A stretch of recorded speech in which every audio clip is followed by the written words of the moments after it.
And then, like I said, the cookie was the only thing that got me because it was warm. Like, it was a warm, soft cookie. You know what I'm saying? Like, you know what I'm saying? Like, now who are y'all gonna turn down warm, soft cookie in any form? I just leave it open. In any form, whatever that means to you, it's always hard to turn down warm, soft cookie, man. It just is. I don't care who you are. You are about to experience the result of hard work and dedication from the City of Champions, Cleveland's own, 90th's finest. Self-made, hard-working entrepreneurs, unequivocally raw, no holds barred. This is Epiphany Media. Somebody almost went to jail on camera. Oh, none of that. That would have been all bad. Just pop on, you be like looking like LeBron James and Savannah in the Indians World Series. Out there smoking in the stands. I ain't see that one. What? You don't remember that? Nah, I don't remember that one. He was like, he was like telling her to put it down. This nigga looked like, He had the vape, didn't he? I don't know. I don't know what he had, but they was trying to hide it, and he was doing a terrible job of hiding it. I remember seeing pictures of him vaping before. You know, who knows what's in those things, but oh yeah, you know y'all in LA these days, so shit, there's some fire out there. Well, so I heard. I don't participate. I don't even know what fire is. But I don't participate in those things. You know, been there, done that. So anyway, welcome back to another episode of the Epiphany Media podcast. Please excuse our tardiness. You know, the Browns playing currently where game is usually over by now, so we had to get our setup together so we can not only bring you guys quality family entertainment, but also watch the Browns game because it's important. Like, that's the only time I really don't feel like doing the show is when the Browns game is on. That's really it, you know. I'll be wanting to. It'd be like come on, man. Like, we gotta talk during the commercials. Like, we just sit here and watch the game together. Right. But when they're winning, the game is on at 4:25 instead of 1, the usual 1. Yeah. So then it'll be prime time in a minute if they keep winning. Well, yeah, right. And then we got a late flex game too, so it'll be a prime time game. Then that's enough. Then we won't have to worry about it. We'll be playing at 8. You know what I'm saying? We playing on Mondays.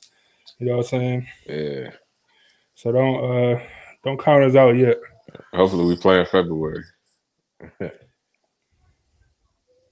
It'd be nice. I ain't gonna lie to you. It'd be nice to play in January, February too, but it'd be nice just to play one game outside of December ever. Like, it'd be very nice. We did back in the 80s, but no, we did once in 2002. But when Miner had lost that. He had fumbled the football, but that's old news. You know, we can't put that bad juju on us. But next week we gonna shut down juju. So I'm done. So anyway, thanks for joining us. Like what we said, because of the Browns game, because we know how listenership is when the Browns are playing, we just want to have a nice, easy Q&A show. And we can discuss whatever. So I had put it out there yesterday, and we got a few responses. Like I'm not going to be, Mr. Negative like I'm told that I am. We did get a few responses, but I just felt like, man, you talking about cross-platform. You talking about over like 120 people seeing, things that said send us questions and stuff. And not 100 people did. Like, you know what I'm saying? Most people just looking and scrolling. And most people are not going to be involved. Like if we were celebrities or something, then of course they'd be asking questions all day. But Oh, what do you do? What do you your day to day life like? What do you do when you're not in front of the camera? What do you do? the All type same of shit you do. yeah, right. It'd be the same questions. So like even when like more famous people do like whatever, I just be looking like y'all all asking the same question. Like be creative with your question. Like but even here we was like just ask us something and they was like Yeah, that's why I maybe don't rely on audience participation. I'm not. That's why I don't be with it because, like, I heard what's his name, Lil Duval was talking about that he went to a comedian's comedy show and part of his act was based on getting the crowd involved, and he said that's like the worst way you can go oh because yeah. they're not gonna act right. So that's why I don't like involving the audience in the show but sometimes it works. You know what I'm saying? Like we having a good show, people in the comments asking good questions, keeping it going. That's when it works. But sometimes it's like we be talking, we ask a question, and motherfuckers just be looking at us, Looking at us. and like we didn't ask y'all a question. And, yeah, that'd be aggravating sometimes. So that's how we gotta Our do our people own like thing. our live show audience be pretty good. You know what I'm saying? Now, just like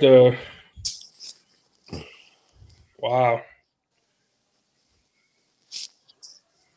And what this happened? nigga Odell Nice when he won. Pause. He's nice, like a crazy catch in triple coverage. For those, Triple. yeah, And they forgot Landry on the field. yeah. It was like a linebacker, a corner, then a safety over the top. Oh yeah, Three people in the area. linebacker burnt. Yeah, the corner was on him though, but he still was a great catch. For those of you that don't know how our shows go when the Browns are playing, we're gonna give you game updates throughout the entire show. So I hope you don't mind, and if you do, then you'll be all right. What's the score?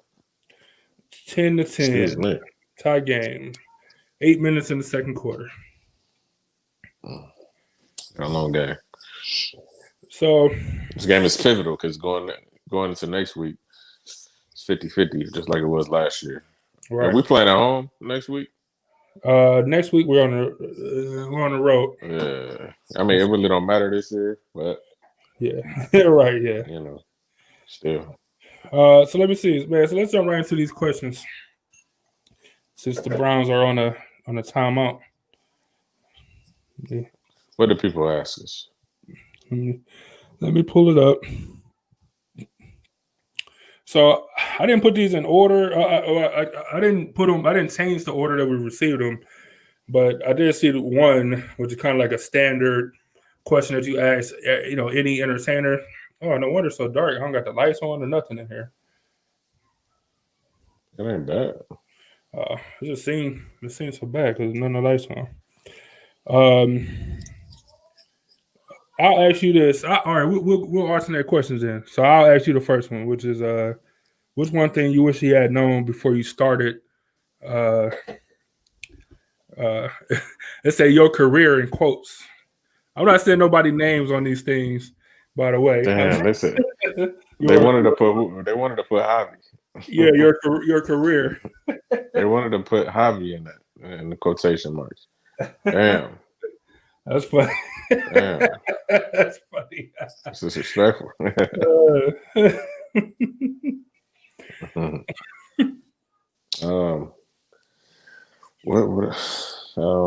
Shit, a lot of things, but not like more so on the business side than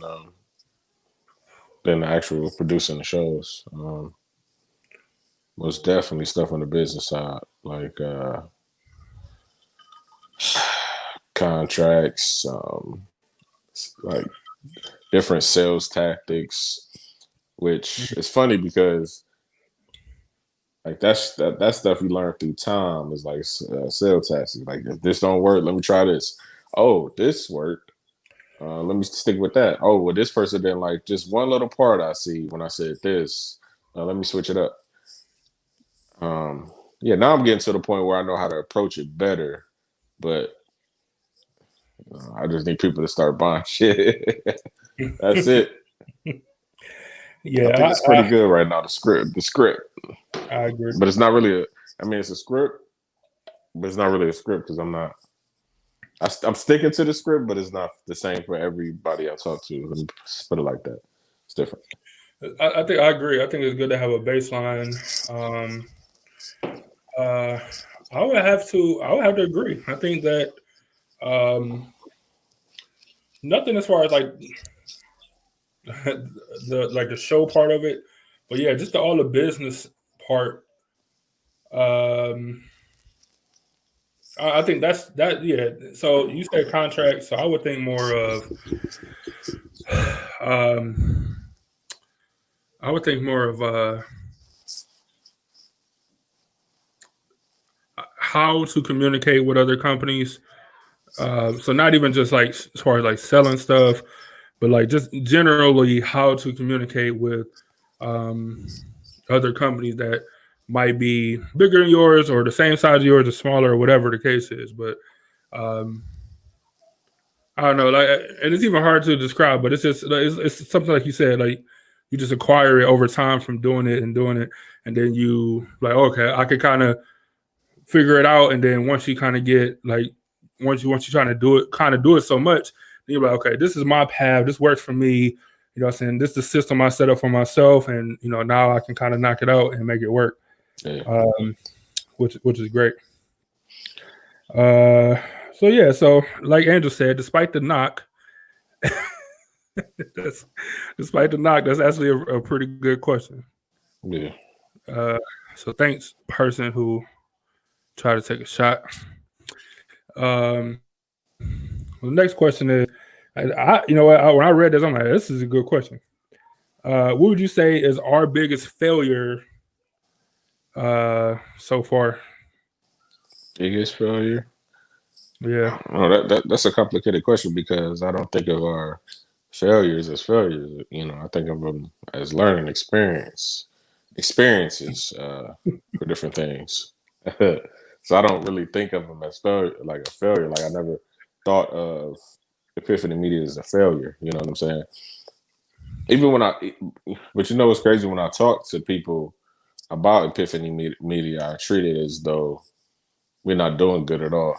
You know what I'm saying? Like ever since that D-Hawk thing, I swear, I was like, man, we trying to get it together, but we have some rough days sometimes, but we try to get it together. Yeah, like I just treat it like we're not even like we damn near 2 steps from calling it quits. That's how I treat it so I don't really think of anything as failures, honestly. Like it's all a learning experience and we get better. Because let's say if we didn't go around with the bootleg contracts, walking around y'all can't see it, but it's on my wall. It's framed over here. If we didn't do stuff like that, we wouldn't we wouldn't have learned. You know what I'm saying? It's the worst thing. It's like the worst thing ever made, man. It's really bad. If I didn't get fired from the one job because I wanted to I wanted to do the show instead of being at work. I want to learn from that. Where you gotta hold down a job while you're trying to start your business. That was the lesson from that. I don't. Oh, when niggas try to how you pay for an interview, even though they trash and you don't even really like them, like none of their music, but you learn that's some bullshit. We're not doing that. Or when you learn that when you talk to somebody in a business meeting, they just giving you all types of hopes and praise. They sounded like Don King is what I'm basically trying to say. You live in the greatest country. This is the greatest dealership. Yeah, making up words, making up things that's not going to happen. and you know when you know to avoid those people, you know when you meet them. So or you know they Right. you know full of shit. So we just I don't see anything in Epiphany Media as a failure. So All right. That's solid. that's just me. So I ultimately I agree with you. Like we all come from that, or not we all, but we both come from that. A loss and a loss is a lesson. You know what I'm saying? Type of a background. Um, but if I had to like just put something out there, I would guess.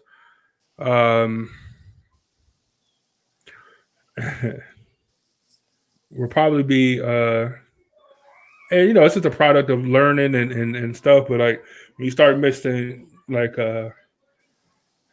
business and personal life or work and pleasure or whatever, it usually don't work out. Oh, hey, Usually hey, don't. hey! Usually I don't agree work. with you. I agree with you. That's a lesson learned because when we first started, it was I'm only focused on this. If we ain't talking about that, I ain't trying to talk to you. Go to work, come home, work on Epiphany Radio stuff all night, not get no sleep.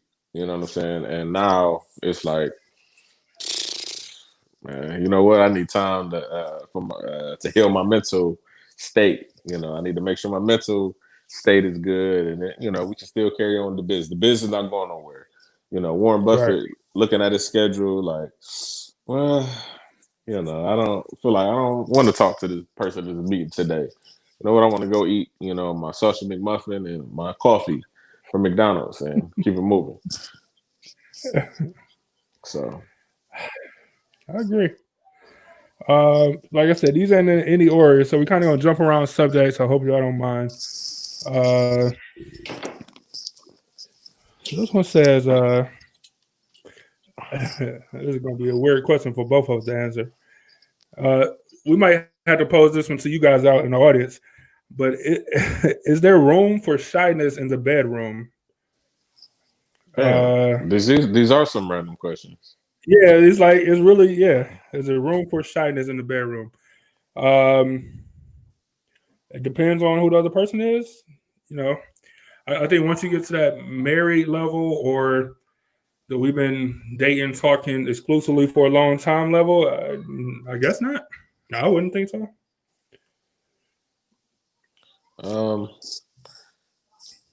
No, but like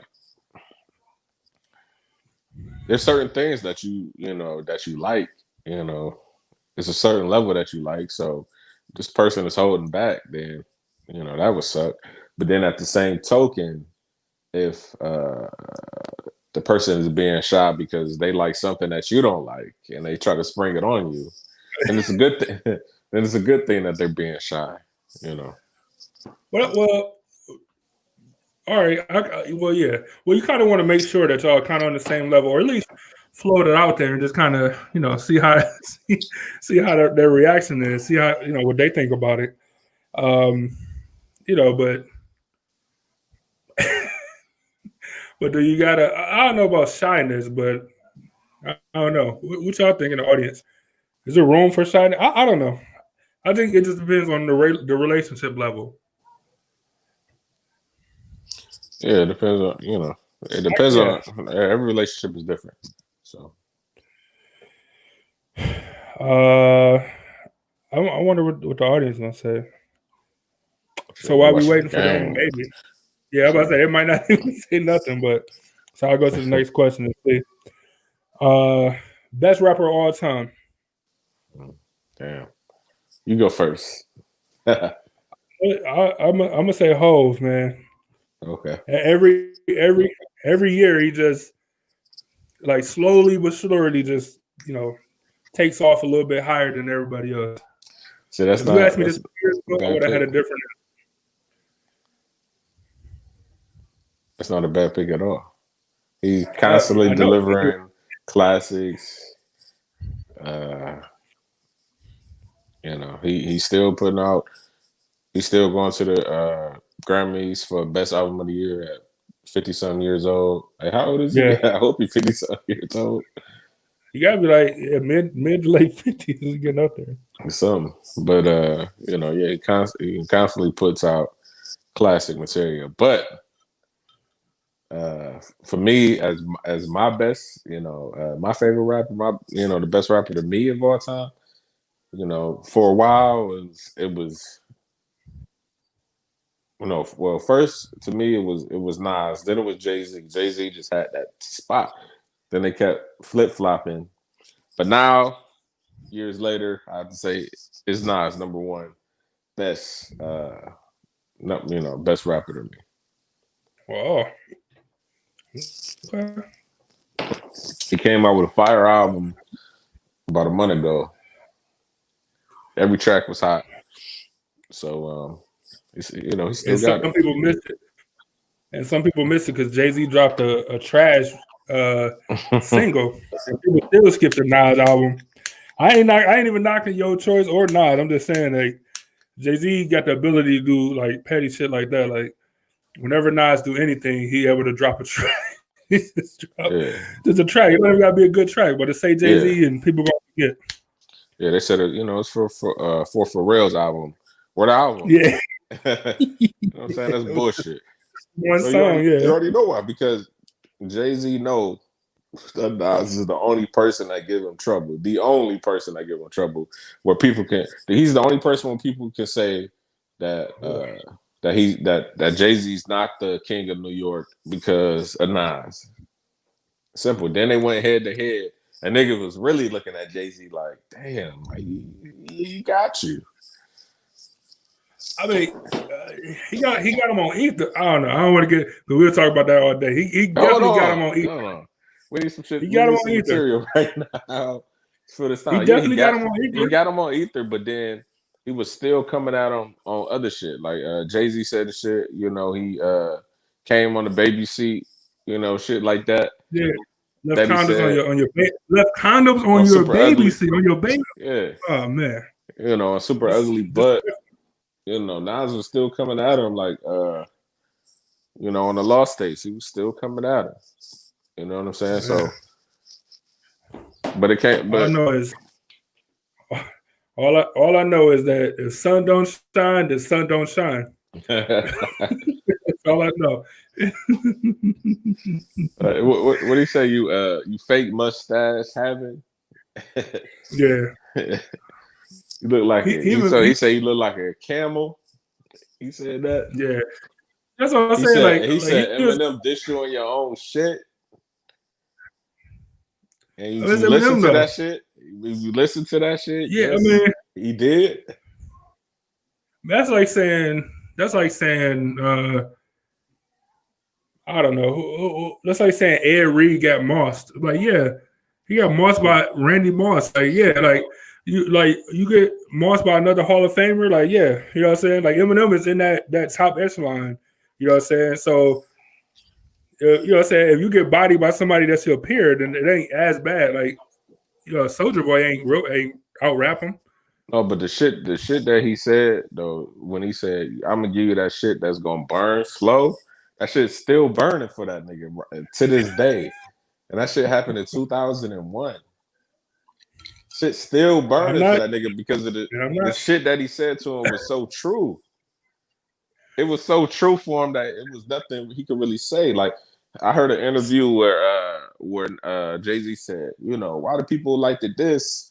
You know, why do they like the diss track from Nas? And everything that he said, you know, was false. Everything that I said in my verse was true.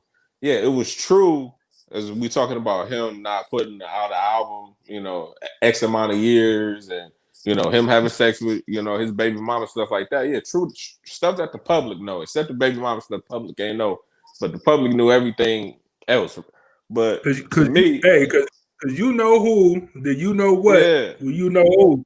Let's keep that between me and you. Yeah, but Nas' diss track was more of some personal shit that the fans didn't know about, and he was telling him some real shit. He said, what you trying to acknowledge now? Like, nigga, you know you're not that type of rapper. You been on my dick. You been on my style. Nigga, he basically birthed you. Man, I agree with that. I agree with that part, but it did come down to like schoolyard quips, like like oh, you got dick sucking lips and all this stuff. Like that's just no, don't get me wrong. That's a valid, funny like insult or whatever. But like all Jay shit was like, nigga, you got out rocked by your bodyguard. You know what I'm saying? Like this ain't talk about getting all right by Eminem or saying he even said compared to beans you whack. Like those are actual rappers. You got out rap by your bodyguard, nigga. Like that's like Tupac getting out rap by Suge Knight or something. You know what I'm saying? Like that's never happened. No, but he was talking about the Uchi Wale shit, but nah. Nope. All right. Let's keep it moving there because we'll be talking about that. We talking about it forever. Back to the shyness in the bedroom question. Andrew said, I agree. Every relationship is different, but hopefully the initial shyness goes away because you should be comfortable with your partner. Yeah, so I agree. And like I said, so I think that depends on what level, because if this is the first time y'all getting physical or, saying the first time that y'all, in the bedroom or whatever, then I think shyness should be expected. Should be expected. I would think so. But, hopefully when you reach a certain level, then that shyness should go out. Regina said, yes, he says my shyness is adorable and refreshing. Certain things just make my face go red no matter what. You'd think it wouldn't, but it does. He says it's innocent. That is rare. Oh, that's good. Regina, the boyfriend sounds nice and like he cares, and that's good. And, it's good to keep that, I don't know, shyness, but like playfulness type thing. Like it's good to keep that in the relationship. So as long as it's not, holding any one of you guys back, then, I think that's very cool. She need to get rid of that Patriots logo. I don't like it. I mean, if they ever play a game, and the season going down this toilet. So this next question says, where do you get your interview style from, and what is your go-to interview question? A go-to interview question? None. Yeah. I was trying to think of one, but I can't think of one. We don't ask the same. We don't ask the same question to anyone because we don't even have a go-to question. But as far as interview style, ain't really a style. We just be talking to people. Like we never sat there and had a set number of questions to ask somebody. I remember the only time I really studied for an interview was when what's his name? Eric. Huh? Eric? No, I'm talking about Epiphany Radio days when JR was on the show. Yeah. You remember the interview? I remember the interview. Yeah. What'd you study? You listen to the album? Yeah, I listened to the album because I didn't know anything about dude. So the questions that I was asking was like shit that he said in the album and stuff like that. So yeah, that's the only time I studied. Other than that, the D-Hawk stuff, I skimmed his profile but I already seen most of the stuff on there anyway, as far as the sketches. But what I really was looking for is like stuff that wasn't sketches to like there was lead-ins. But you did it too, and that's where the one question where you asked him about mental health and stuff like that. So that's where I was leaning into because other than that, he really don't post anything positive anyway. I mean, not positive. I'm sorry. Fuck. I meant to say personal. But yeah, but he never posted. But when you asked him the question, it gave him. He took a step back because I don't think nobody, asked him a question like that before. But then he gave an honest answer. So, And then with Eric, I looked up a couple things, where he worked at, stuff like that. But when he came on an interview, it was a totally different energy. So, hey, Odell Beckham Jr. 18-yard pass completion to Austin Hooper. damn. So you trying to tell me Landry throwing touchdown passes, Odell Beckham throwing touchdown passes? Hey, It wasn't a touchdown, but it was still 18 yards though. Oh, still 4-on-1 though. 4-on-1. Here we come. Is it the coach? Like, this season crazy because you're really not getting a lot of information. I know, yeah, right. That's very strange. So let's see. So I agree with you. I research the person, or when we do interviews, but I don't I never write down like questions I'm gonna ask or whatever. I just want to have a general knowledge or some information so that I can ask proper questions depending on where the conversation go. Exactly. And I think our interview style just comes from just not wanting to be so, honestly, where I think our interview style come from is wanting to be the opposite of what you heard on like the radio. You know what I'm saying? Exactly. So where everything was so, like super tight, and you got to ask, these questions. You can tell when questions are like when they're like set up questions and stuff, like set up to get you to talk about a person's event or a person's album or something. And we ain't want that. Like, so we wanted something where,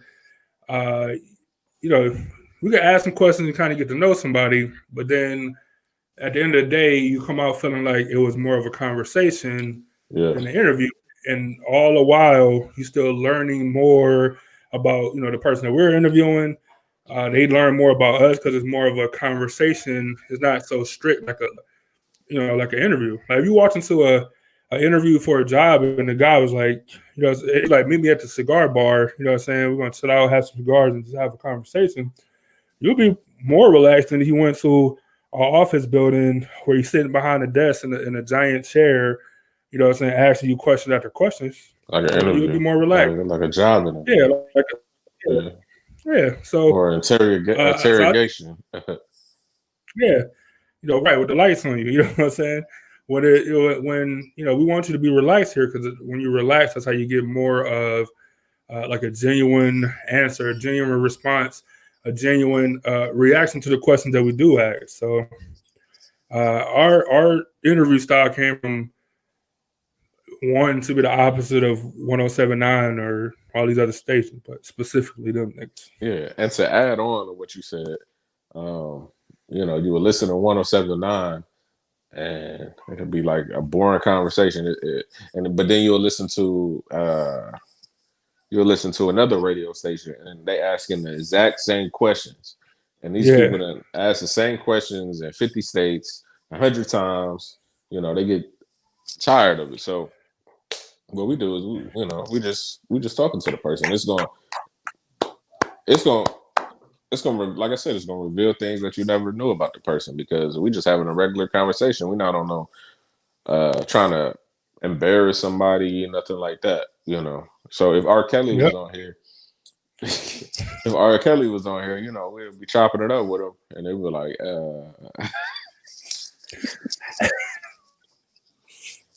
we'd be like, hey, you want but I ain't even gonna say that. I ain't even gonna say all right. So look. So look. So this is a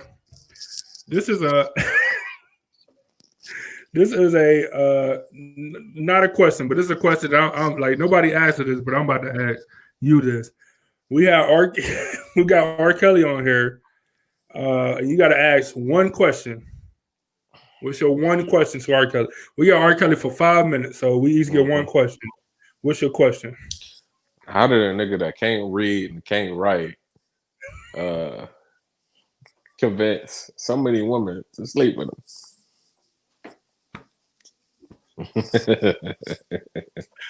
That's a good fucking question. That's a good question, man. That's wild to me.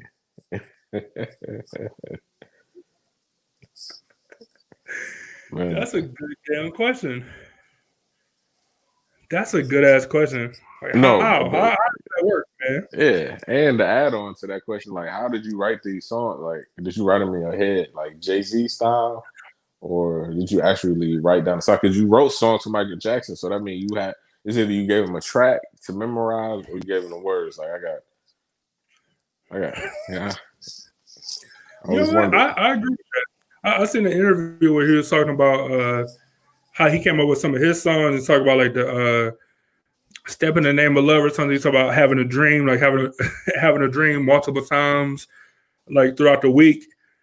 And each night it like revealed the dream. Like he was chasing like these notes, and each night it revealed more and more of the song. He said then when he got like the Friday, when he woke up, he had like the melody "Step in the Name of Love." He was like a maniac, man.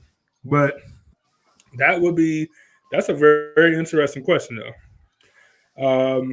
My one question for R. Kelly would be, how does it feel to have the entire Black community turn their back on you when they knew you've been doing this for all these years and they still was bumping your music, but now all of a sudden they don't mess with you? How does that feel? Ain't even a gotcha question. Like he just straight up and be like, I feel like it's fucked up, and then just walk off the show. Like that's the right answer. You know what I'm saying? Right.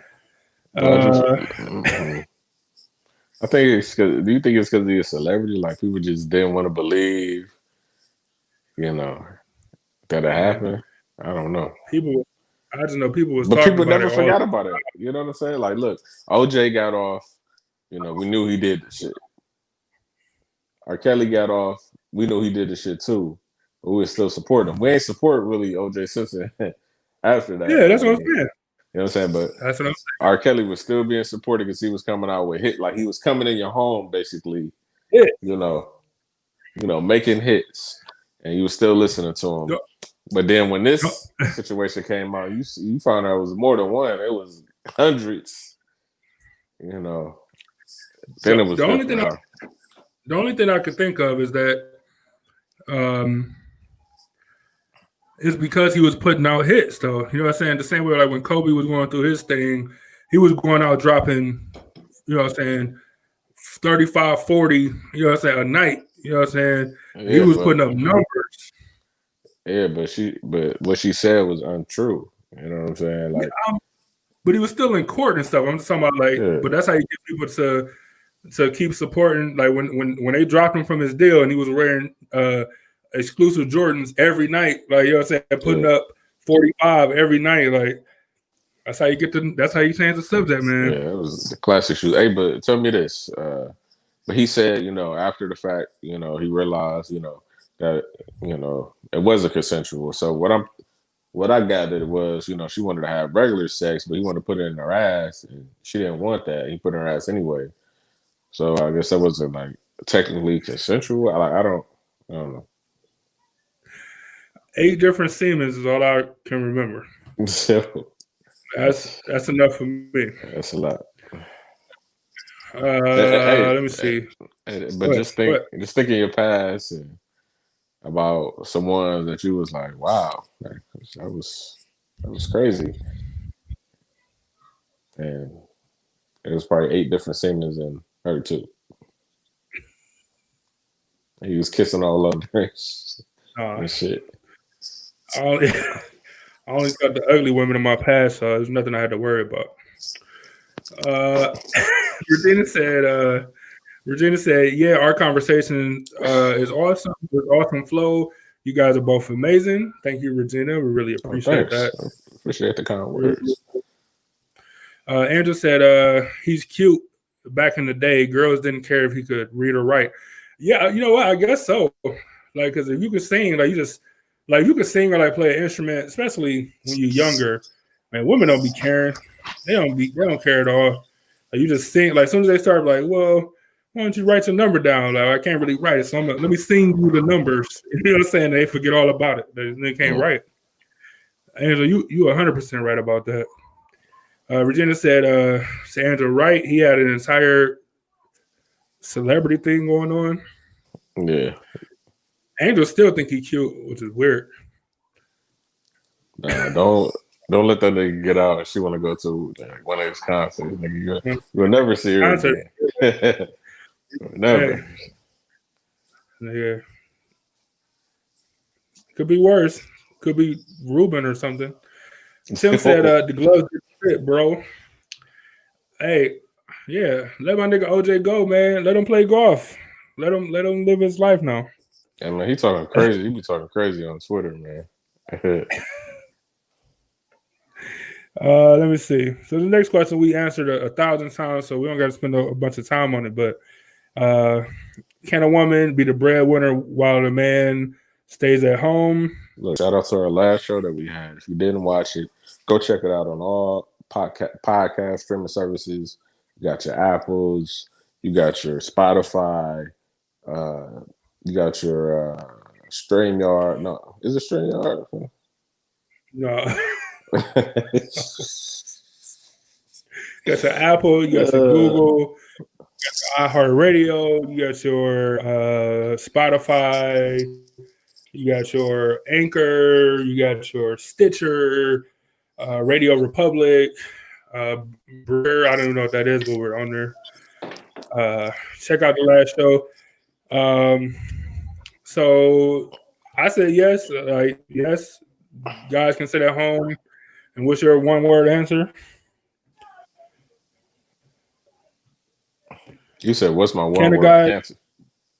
Yeah, like we don't got to spend no time on it because we just talked about it. But do you feel like a guy can stay at home while his wife or his woman is the breadwinner? I mean, he can. He's just gonna be feeling like look. Guys aren't meant to stay at home and not be the breadwinner because look, we're gonna be at home playing the game, not doing chores, and then when the wife come home and the chores ain't done, she gonna be mad because she been at work working all day. It's not gonna work out. Yeah, it's not gonna work out. He's like, I was gonna do that later. I was playing Call of Duty. I was on 2K. Pizza box on the table. Niggas order pizza. That's funny. All right, next question. Next question is yeah, man, everybody hate Ruben. He didn't even win. Said, he hated when I went to see Ruben. And he tried to come out like a Luther Vandross. A cover band. He don't sing his own songs. It's embarrassing. He should be embarrassed. What's the Cleveland dude? Hey, what's the dude for Cleveland? I'm tripping right now. Gerald Levert. Yeah, Gerald Levert mix.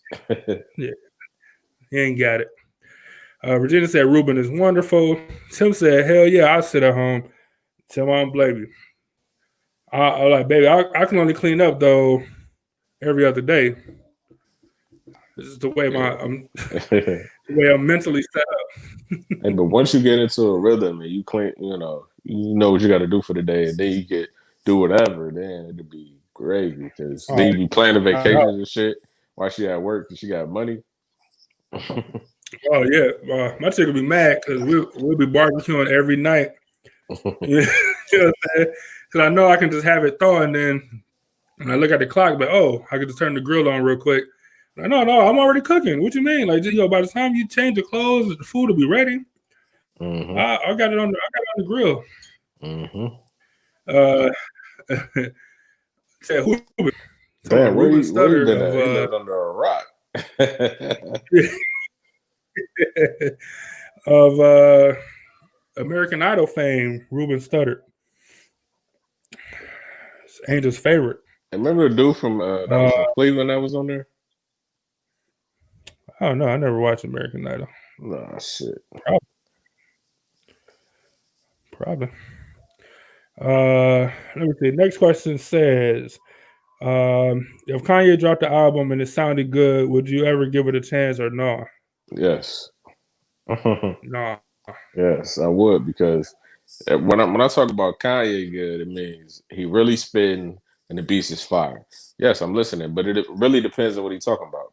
You know what I'm saying? Because he could be talking about some bullshit and spitting really good, and so you never know what the subject matter is gonna be with this guy. Look, if he come out with an album, if he come out with the album at the end of the year or the beginning of the year, it might be fire. But those middle months, like April to August, you never know what he might get because he be on some other shit.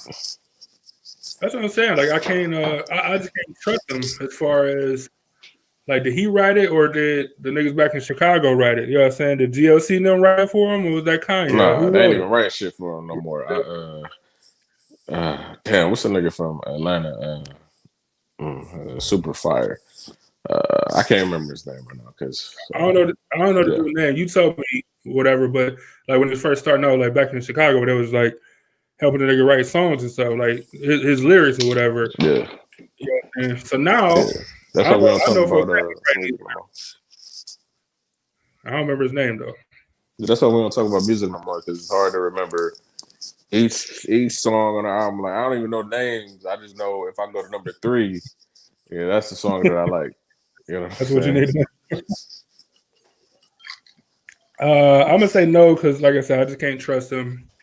I have to get the approval from a bunch of people that I respect musically. You know what I'm saying? Like you had to call. I had to get the word from a couple people. Like no. Like Kanye really spitting on this one. Like then I go dabble. But other than that, I don't remember the latest Kanye song I ever listened to was that Father Stretch My Hands or whatever. And that's only because that beat is one. I don't even know what he rapping on the song, but that beat is one of the hardest beats I've ever heard. It didn't even make it like a Young Metro boot. That was a Metro Boomin beat.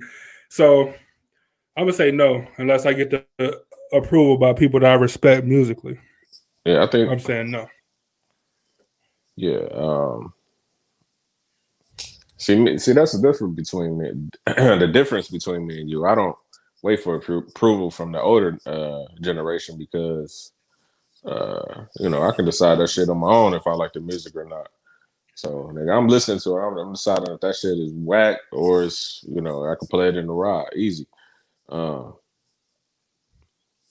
but Kanye, he hasn't been a go-to. I'm gonna really check out his album, in like 10 years. But I know some people that still diehard fans, and whatever he put out, they like it. I be like, that shit is trash.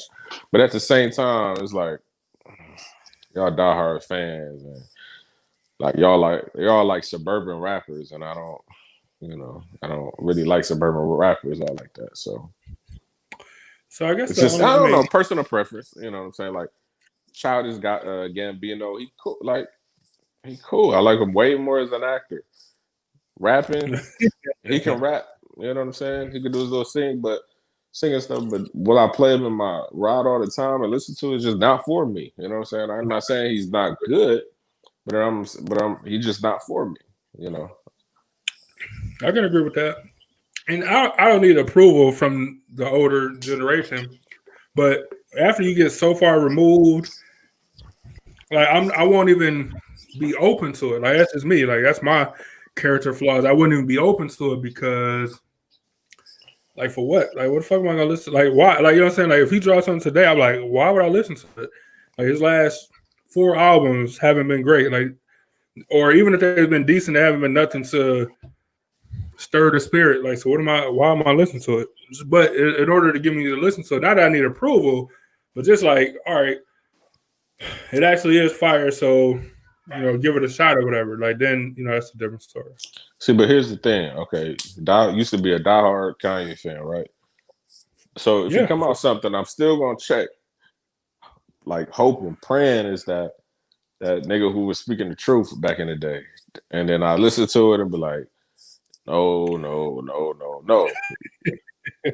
So I mean, I'm just being honest. The beats could be the hardest beats ever, but I'm really into what somebody's saying. But then the beats just complimented so well. But if you're not saying, you're not saying nothing, or you could even be talking about drugs, which is not anything that I glorify. But if you're talking about drugs and talking about how you used to sell drugs, but that ain't the way. At the same time, cool. You know what I'm saying? Then I can respect you. But he be talking about some bullshit. I don't even know what he be talking about. So, yeah, So I just can't rock with him, and I don't feel no type of way about it I either. still might vote for him for president just because it's funny to me. Oh man. Advice. What would you give to somebody starting their own show or podcast? Once you start, don't stop. That's it. My advice is to join our team. But yeah, once you start, don't stop. That's all. That's all I can say. And don't try to rely on other people to support you because that should depress you. It's a good point. That's Like you be looking at actually a people very like, yeah. You be looking at people like, man, I just can't believe. Like just the other day, you were supporting me, going in on a bottle of some hen or some, you're out here, which is better than hen. You was cool with supporting that, going in on a bottle of that, but you can't even support buying book bags for the kids on this fundraiser. It's very inconsistent of you. Yeah. Let me see. So yeah, just keep going. Who gonna support you, gonna support you. Who don't. But don't be depressed when you think the people that should support you don't, because Don't support you, right? yeah, Family but included. but that's gonna show you like if you want to know who really fuck with you, just start a business. Easy as that. You could be pump faking and not even really starting a business, but just start a business and you'll find out real quick who fuck with you and who don't. And for the people who don't like cussing, who supports you and who doesn't. All right. It's an interesting question. Like it's an interesting question. Let me phrase it into like a better question. Do you think what? Hold on. English. It's just worded in a way where like it'd be super confusing. I'm trying to pose into like a more straightforward question. Do you think? Okay, all right. So let me ask a question like this: if your wife was, if your partner was bisexual, do you think you said you shook your head no already? No, it was just like out of left field with that question. Oh yeah. Continue. if your wife or spouse or partner was bisexual, do you feel like you can fulfill her needs? Like, do you feel like you can fulfill her needs, even though like she might be secretly wanting a girlfriend or something? Like, do you feel like that's possible to fully fulfill her needs? Mm-hmm. Before I answer the question, be sure to if you have any more questions, just put them in the comments, and we'll answer them throughout the show. Man, just through experience, I dated quite a few women who like women. So, some have told me like, they like, being with a man. No, they like, I don't know, like the comfort of a man, but they like being in a relationship with a woman,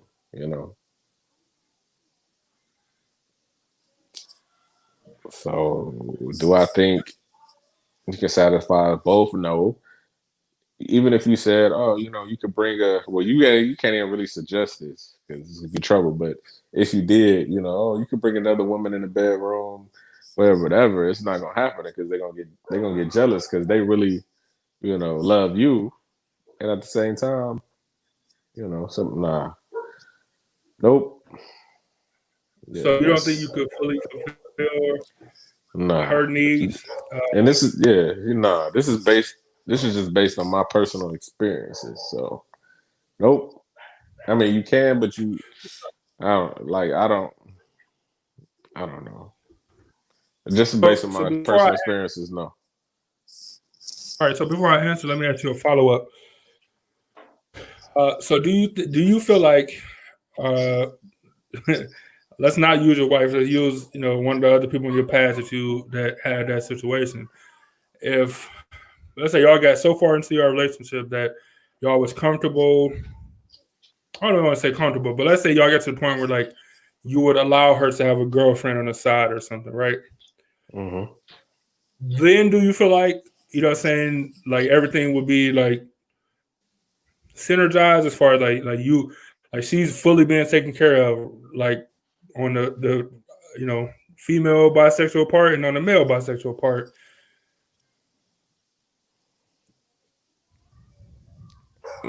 What I what I think you meant to say is just the female bisexual part, because it ain't no bisexual. Oh, and I mean, I'm saying she's a bisexual. No. I'm saying no. I was saying she's a bisexual, so her her want to be with a female or whatever, or female attraction needs are being met, and that her male attraction needs are also being met. That's what I mean. Not. All right. Look.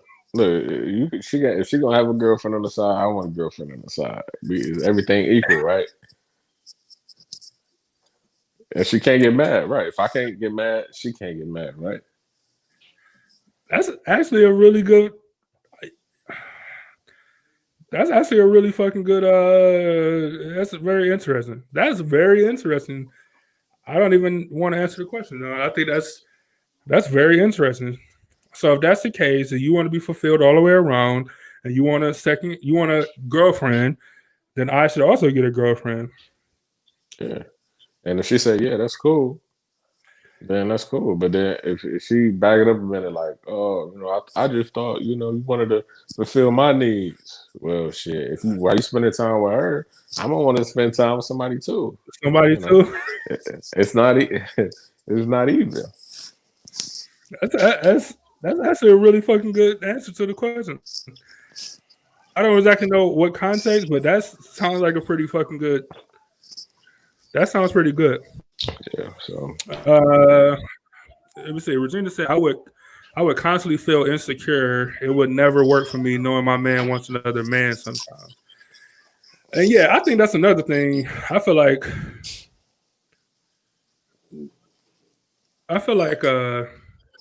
for guys, it'd be way different just for guys, like than like a woman want another woman. Like for a dude want another dude, I just feel like nobody gonna be happy there. I don't feel like it. So Regina, I understand.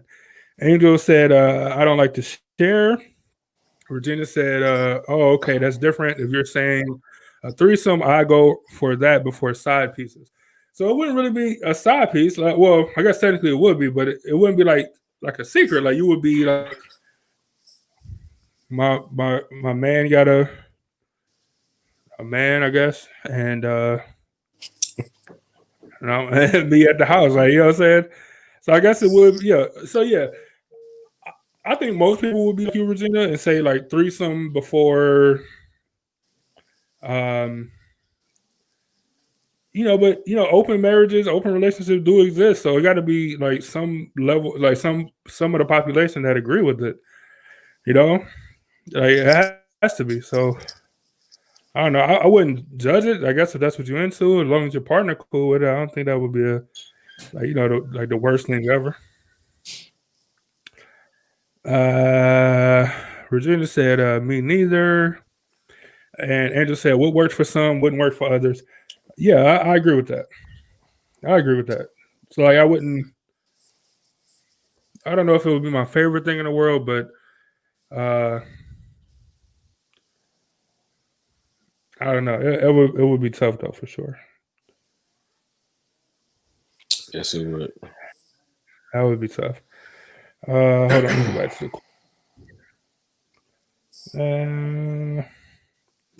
Is it safer to compromise or to be selfish? I don't really know the context of that question. Is it safer to compromise or to be selfish? It just might be an in general question. That's what I'm thinking. Put it on the screen. Oh, No, I thought it was in the comments somewhere. This in the It's in the safe to inbox. compromise or be what? Yeah, is it safer to compromise or to be selfish? Mm. I guess it kind of depends on like what's the rest of the situation, though, right? Yeah, because like when it comes to people you don't know, people you don't care about, be selfish because Right. you don't know their intentions, and you want to trust people, but you know from experience, some people can't be trusted. But in a situation where it could be one of your friends, one of your partners, you might have to compromise in a certain situation because you're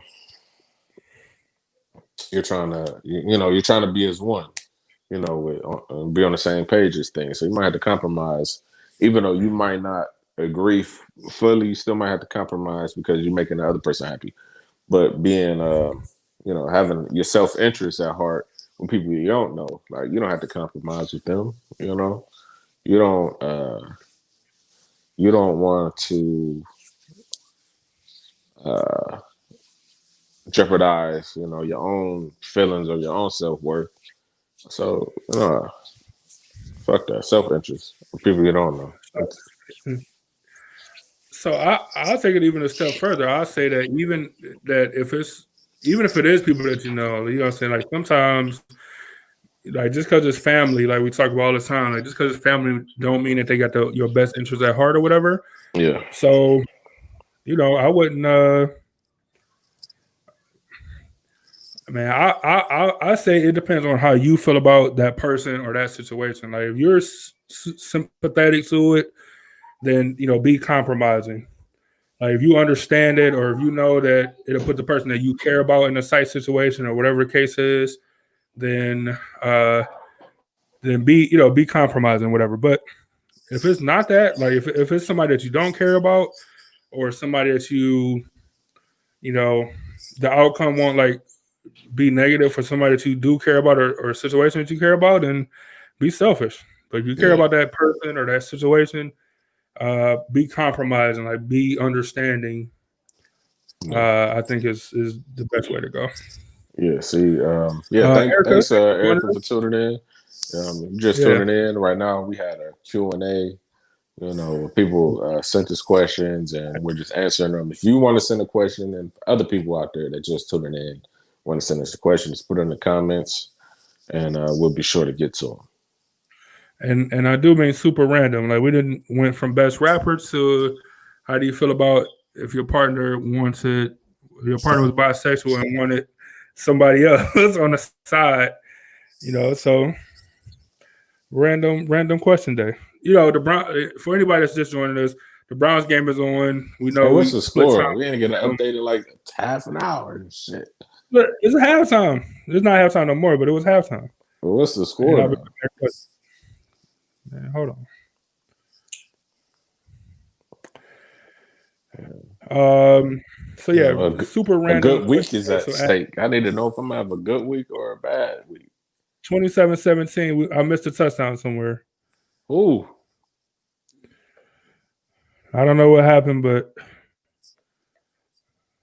apparently I missed a touchdown. 27-17. Who? And us. And then, but Baker did just throw an interception, so we don't have the ball right now. It's the Browns. Like we got to make it interesting. Just saying. Fuck. But I'm gonna say Lamar Jackson will intercept 2 touchdown interceptions, so I ain't gonna be too hard on him. And they still whooped on the Bengals, so we'll be okay. It's only a second for the season. Like we'll be all right. Come on, I need 4-1. I need that momentum headed into the Steelers game, which is always a rivalry for Cleveland, not more so for Cleveland than Pittsburgh. But actually the rivalry is back after niggas then Smack niggas with helmets. Yeah, provided the reason why we got the Woo! logo. After the logo, that's why we had the helmet logo. Because as you can see, that's what we do. So the rivalry is back on. It's hatred between both teams, and I love it. That's good. That's why we the logo, because we hit niggas with hell. I love it. That's pretty good. That's pretty good. You know what I seen today at the thrift store? It was a whole ski mask, but it was like a Browns helmet. If it ain't had like stains and shit on it, I would have got it just cause. That's pretty rough. Regina said they started to play like last week in the third quarter, which is terrible because they played horrible in the third quarter. So hopefully they play the fourth quarter how they're supposed to, and we'll be all right. Let me see. Next question. How do you guys stay motivated when you aren't feeling a ton of just a multi-layered question? So I'm gonna go one at a time. How do you stay motivated when you aren't feeling a ton of support from fans or family? See, you want me to go first? Excuse me. Before I answer it fully, I'm just gonna go with a little bit of backstory. Sometimes I wake up like, fuck, like I just want to stop doing this shit, but then it immediately goes away, right? So, I turn on, my favorite music that I like to listen to. Going through my mix, Nipsey Hussle come on talking about he went through talking about the same shit, the same feelings that I was just thinking of somebody who's trying to create a successful business and all of the the pitfalls and the stuff that comes with it before you get to your victory lap. You know what I'm saying? I was like, wow. So other people go through this shit when they're trying to get to where they want to be. So it's like, I know I'm not alone when I'm feeling this way. So then it gets to, the showtime. And then we go through a show. And then I'm reminded of why I love to do this shit. You know what I'm saying? And then the show is over. And then I go through another week of the same shit. And it's just a cycle. It's crazy. But at the end of the day, I know that I can't stop. So that's just me. So this is not my thing, but I just wanted to piggyback on what you said because, like, this is Mike Tyson interview, man, where he's talking about how he prepared for a fight, and man, he was talking about like how scared he is, like before a fight, like weeks before, or whatever. Like he's scared, like he's like really, like real life afraid because this man wants to hurt him. He's scared. You know what I'm saying?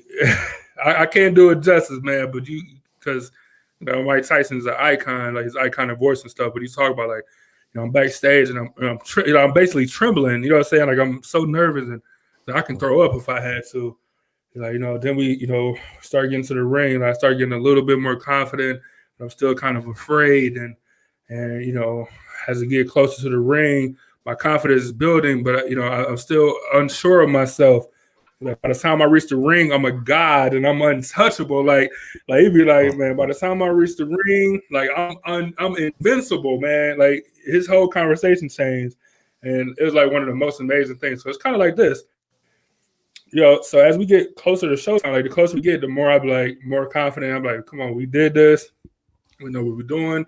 We got a format that we like.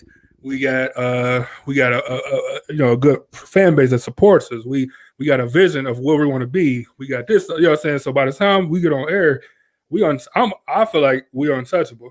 I don't care if we got an interview. I don't care if it's a bad interview, a good interview. I don't care if it's a bad topic. I don't care if nobody shows up. I don't care if everybody shows up. Like by the time we get on air, I'm a god. Like I'm untouchable. It's gonna be a great show regardless. And then, like you said, so right after the show, I'll be feeling good. I'm like, man, I don't know if that was, worthy of, top shelf.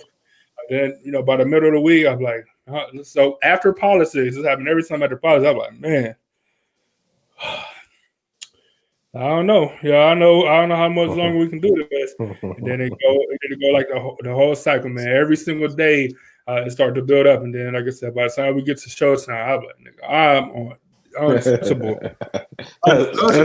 That's crazy, right? But I swear, like it's very everybody weird. feel that same way. Like it's not you're not alone. And it's just crazy. Like why is that? Because we think about it all the time, and we always thinking about where we want to be, and then we look at where we at, and like, Right. And then you talk. Then you hear somebody talking about what they doing, and you be like, "Well, I got this," but they don't have the same enthusiasm, that you have when you trying to tell them about the shit. Right. You're like, what's going on? And like I said, Showtime, man, it'd be a whole different story. Then Showtime come on, it's like, nigga, we the truth. Thank y'all for tuning in. Right. Yeah, it's crazy. Hey, what's the second part of the question, though? So the second part is, I guess it all could have been part of the thing. Like, what keeps you going? What keeps you going, and what is your vision for the business in the next 5 years? Just the end goal is like, the risk versus the risk. Fuck. That's why I don't like. That's why I don't like to drink more than one beer per show, because I start feeling myself. 6%. 6.2%. Oof. And you had a drink too. I had one of those, and two of these, and the Browns are playing like this. Usually by now I'm sober enough. The Browns, don't blame me. But when I look at the risk versus the reward, it's like the reward is all the way up here. You know what I'm saying? The risk is all the way down here. What people gonna say? Y'all still doing Epiphany Media? Nah. You got the little show. No, we ain't doing that no more. That's the only risk for me. And it's like the fuck, like I don't even care about that shit. You know what I mean? But the reward is like, wow. The reward is crazy to me when I think about it in my mind, and that's what keeps me going. And what was the second part of the question? Next 5 years. Oh, next 5 years. What you envision? The next 5 years, I don't know. I don't know what I envision. We got to sit down at the end of the year again and come up with goals, because we reached our goals for this year. Hey, that's crazy, right?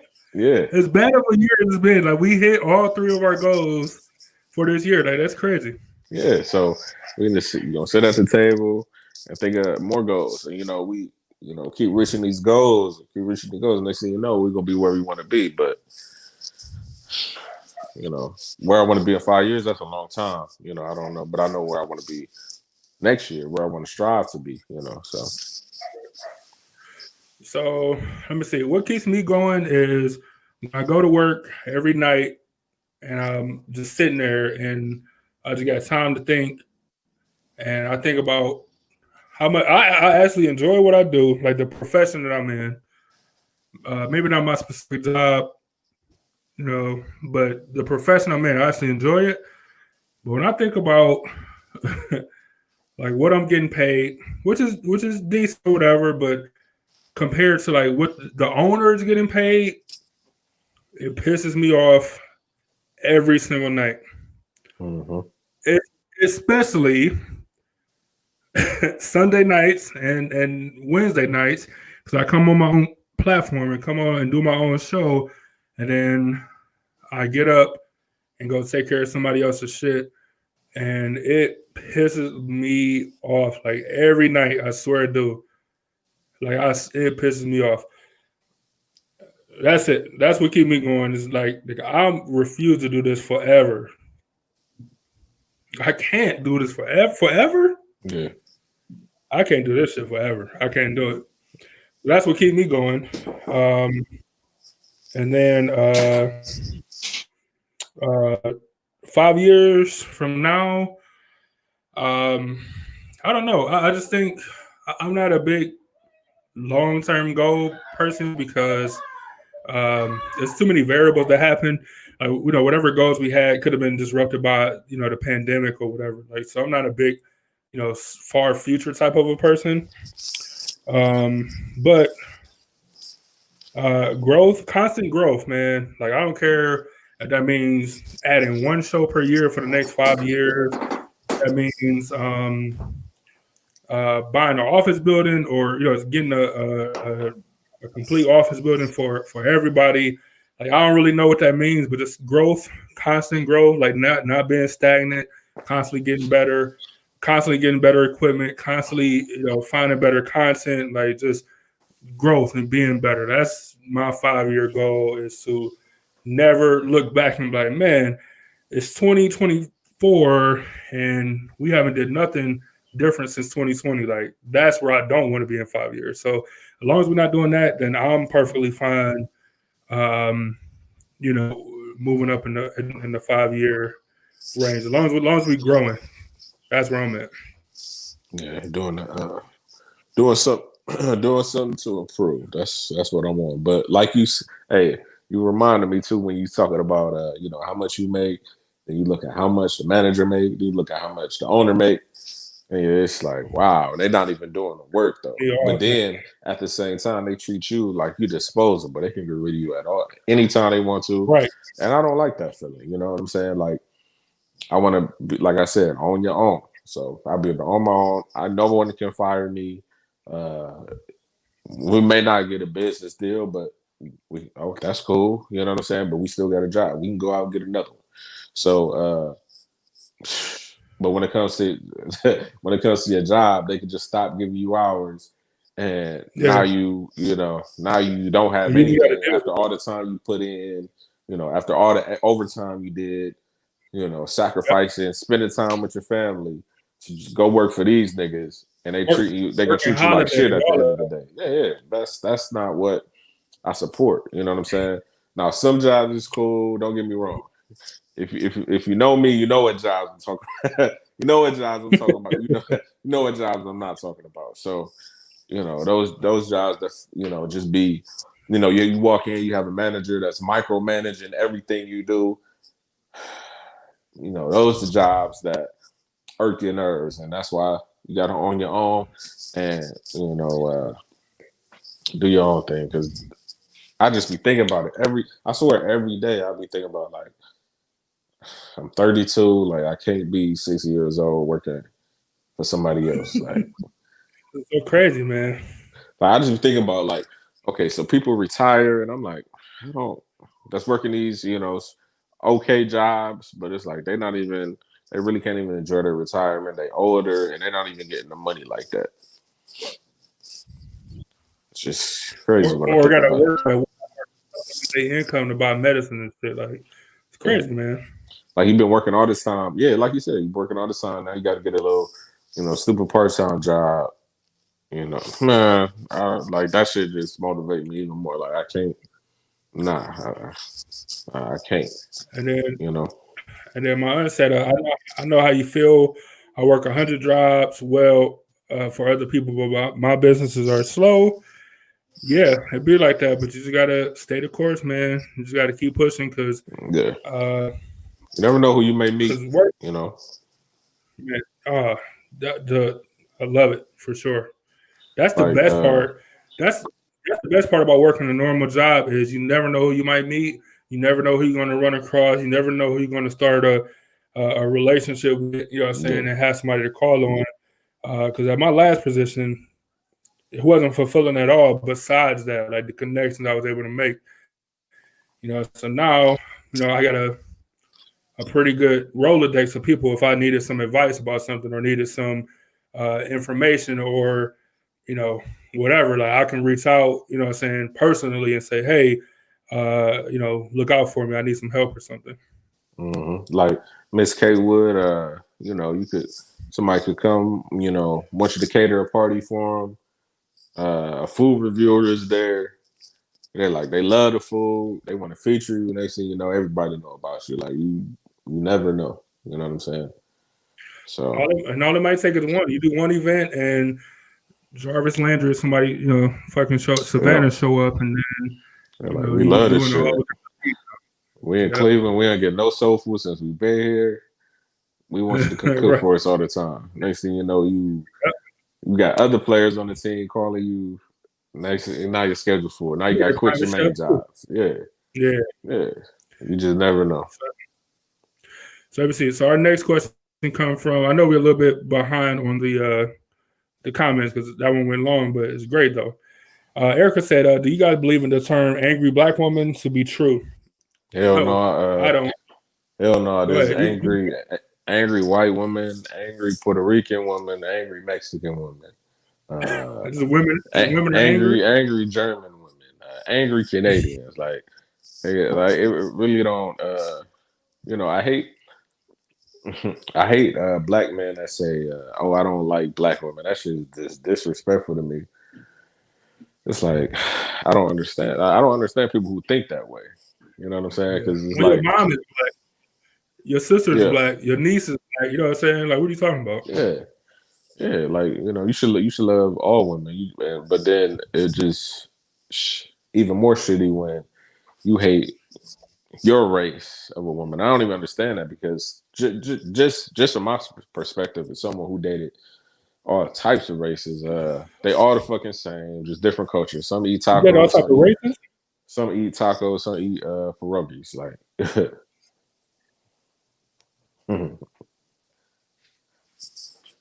some eat tacos, some eat pierogi. Some eat mac and cheese, some eat bratwurst. Like, you know what I'm saying? That's all it is. That's funny. So no, I don't agree it's a real thing. I think it's another like societal knockdown, just like black on black crime. Like, it's not a real thing. Like, all women, all people get angry, but if you could point and categorize black women as being angry, super aggressive or whatever, then that's just an advantage for the people that give them labels. You know what I'm saying? So I don't think it's a real thing. I don't think it exists at all. It's just another label that society, let's be honest, that white society put on people so that they can be more controlling, like just more of a label, just like they do everything else. Regina said, I believe angry women to be true. Even myself, I've been pushed and looked crazy. Yeah, I mean, it's not a thing. Like, black on black crime is not a thing. Like, it's just a title. It's just a title that they give to people because it's easier to control if you can section off and like rope in a selection of people.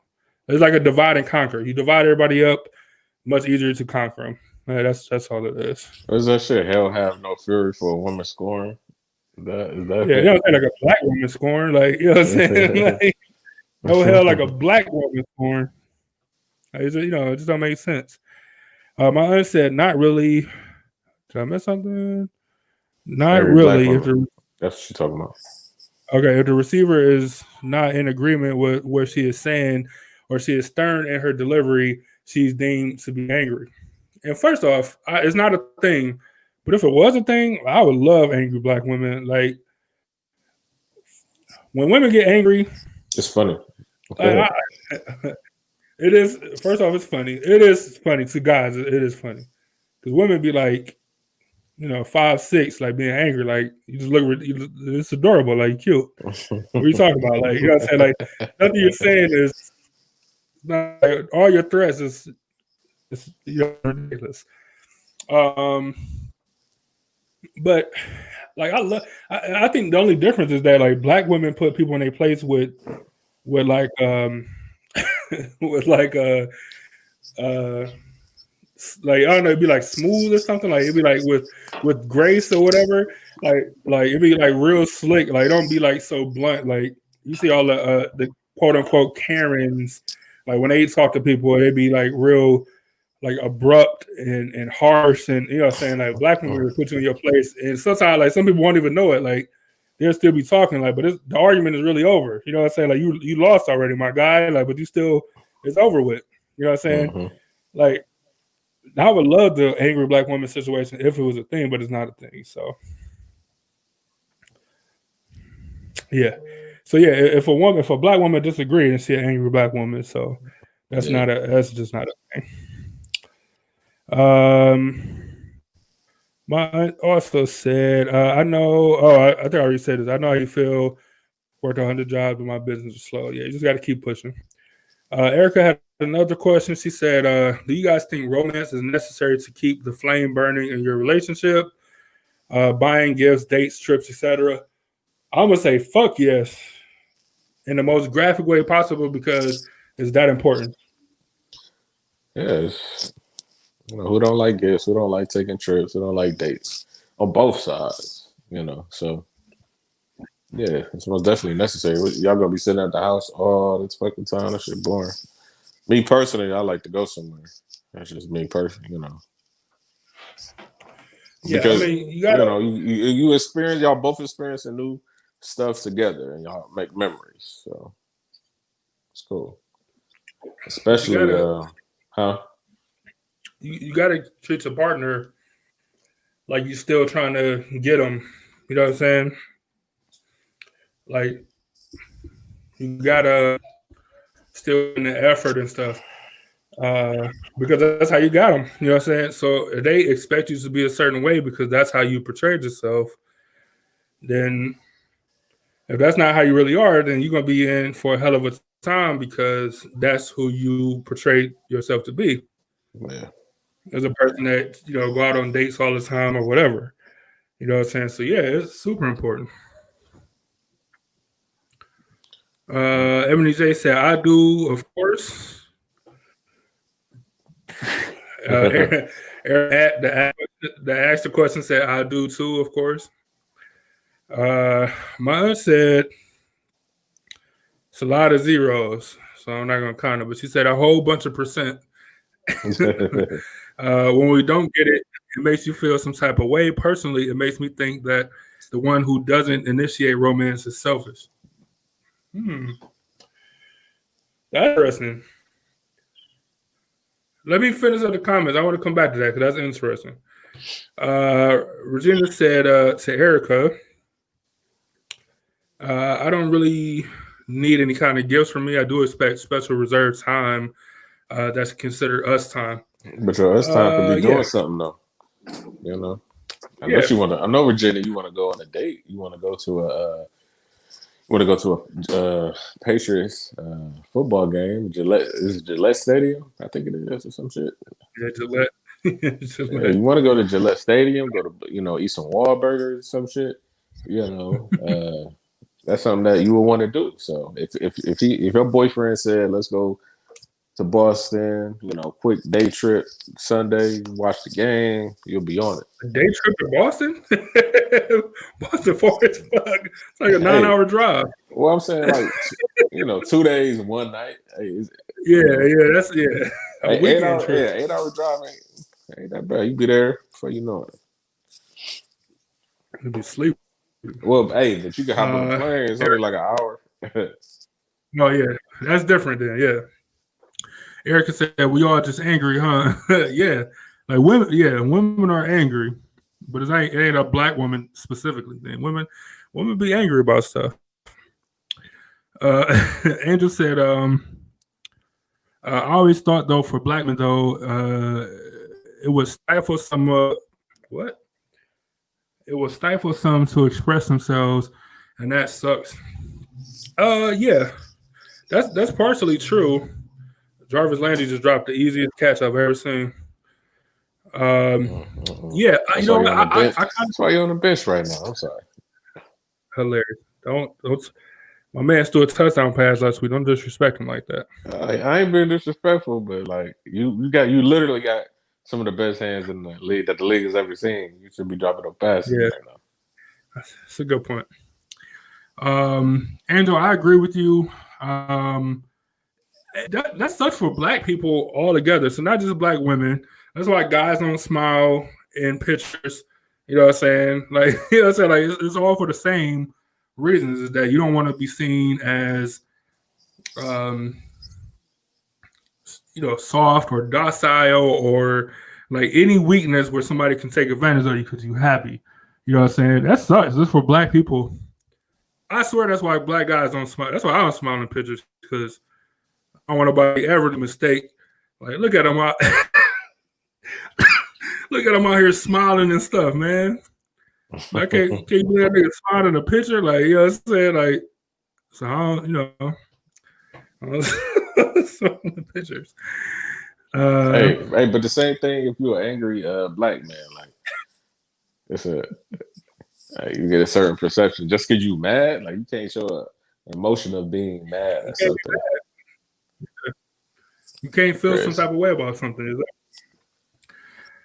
that? Angel said, "You think it's adorable? I'm gonna remember that." Yeah, man. Short women. Yeah, women would be funny. Erica said, "True. We're afraid that if we speak a certain way, we will be deemed angry, but it doesn't stop too much. It doesn't stop too much. Show us. We'll still tell you about how we feel. Oh, it don't stop us. Yeah, I've seen that plenty of times where women still, you know, black women or whatever, still express themselves, which is what I was talking about earlier, as far as putting people in their place, regardless of how it come across, which is how it should be. Like, and they just try to give you the label. Oh, it's an angry black woman, but that's not even the case, like at all. Regina said, okay, above, apparently I typed too fast. I meant angry black women, not true. I've seen so many angry white women for sure. I got you. Eric said, some men get lazy with this. They do. They do. And I'm not saying that guys should be let off the hook for it. But I swear, like, I told somebody this, and they looked at me like I was a crazy person, like as if what I was saying wasn't true or it didn't compute. So, Byron, I'm gonna need you to back me up on this. What's up? So Erica said some men get lazy with this. I'm assuming she meant as far as like the romance part in like relationships and stuff. Yeah.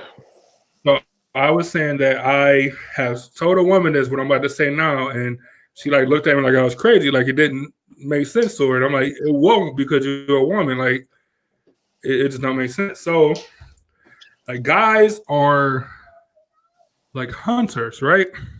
Mm-hmm. We're fishermen, however you want to say it. Like, so inside of us, it's a feeling of like the chase, like to attack, like to be aggressive, I guess, or whatever. So then when you get into a relationship, like you're not chasing no more. Like you already caught your prey or whatever. Like, so you're not chasing. So you do kind of be lax on your laurels, but that's because your entire life you're told to go attack, like go get it. You know what I'm saying? Go like be a hunter. You know what I'm saying? Like your whole life, that's what you're told to do. And then when you do it, so not only your whole life that's what you're told to do, but like something inside of you, the chase alone is I don't know. I don't even know how to describe it, but it's the chase. Yeah, because it's like you're, first of all, by nature, is already in you, you know. Then you're around, you know, guys, you know, when you're around your males, you got your guy times up chilling. You talk about the chases and what went wrong with the chase and how to perfect the chase. You know, so once the chase is over, you know what I'm saying? Like, it's just, what do? You know what I'm saying? Like, it's hard to, like, you don't see a lion or a cheetah, you know, continue to eat their prey after they already ate it. It's already the bones there. Like, you want to chase something new. You know what I'm saying? So yeah, we do get lazy. I'm not saying it's right, but it's true though. Yeah, we do get lazy sometimes because we didn't already chase you. We got you, but we do also understand, you know, that we need to keep doing that. But at the same time, when do we hear y'all saying, you know what? You know, after you get off from working hard all day, we about to go to the brewery. I'm about to buy you some cup of beers, give you a burger or something. Nigga, it's rare. It's rare that you hear some shit like that. If you look on the calendar, you see it's your birthday or some shit. So, Oh yeah. You like, oh, we're going to a brewery, and then you look at the calendar, like, oh yeah, it is my birthday, so yeah, I guess we would. Let's see. Well, I said, you have to know, you have, you have to compromise to do things that your partner wants to do. Sometimes even we don't want to. I think I'm gonna finish out, and then I got to say about women. Women don't be giving guys the credit for attempting. Like, guys ain't perfect. Like, most of us haven't been taught how to be romantic and stuff. Like, but we be trying, and women be like, nah. They just be straight up like, no, that don't count. Like, you know what I'm saying? I'm like, what you mean that don't count? Like, I thought about this I took my entire day and thought about this, and you telling me that don't count. Like, women don't be giving credit all the time. Let me see. Andrew said, I feel romance should be dual responsibility, like a back and forth. Sometimes he needs to bring it, and sometimes I will. I agree with that partnership. Mine said exactly. It shouldn't be one-sided. The giver will get burnt out and upset that their needs aren't being. Yep, that's true. Ebony J said, plus we want to feel loved and appreciated. We all do, right?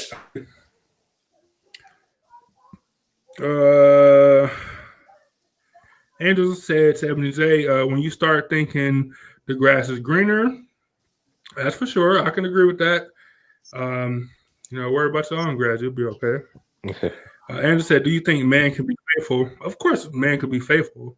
That's, first of all, I don't want y'all to get that from what we're saying, but we're saying that what I'm saying, I don't even want to put words in his mouth. What I'm saying is that guys can be faithful 100%, but that don't mean that. So that just means the whole time we're suppressing that urge inside of us that say, go attack. And that's not, like, I don't know why, like, I feel like some people are going to say that that's a bad thing, but I don't think that's a bad thing. I think that's, like, legit a guy making the choice that I'd rather be with you than to do what nature is telling me to do. Like, I'm gonna put what nature is telling, all of my being is telling me to do. I'm gonna put it aside to be with you because I love you or whatever. Like, I don't think that that should be looked at as a bad thing, even though I'm sure somebody gonna make it a bad thing. Yeah, like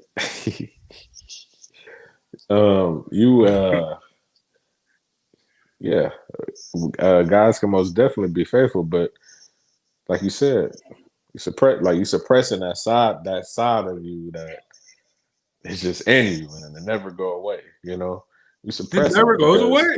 Yeah, you suppressing it because you love this person. You know, so you suppress it, but then it's like, but sometimes women don't understand what we go through, right?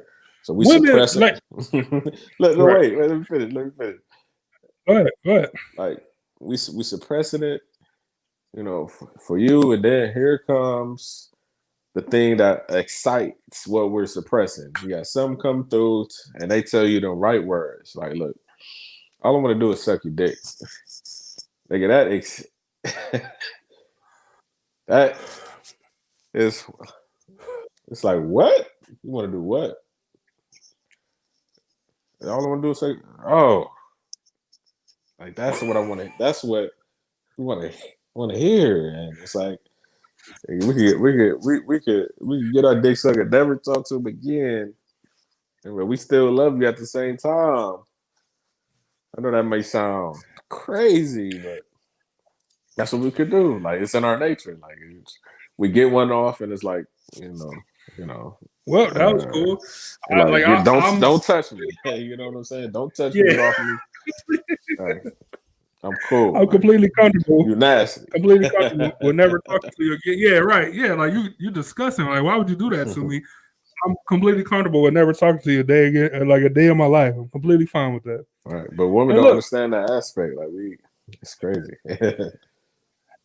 And look, it's gonna sound crazy, and y'all not gonna agree with us.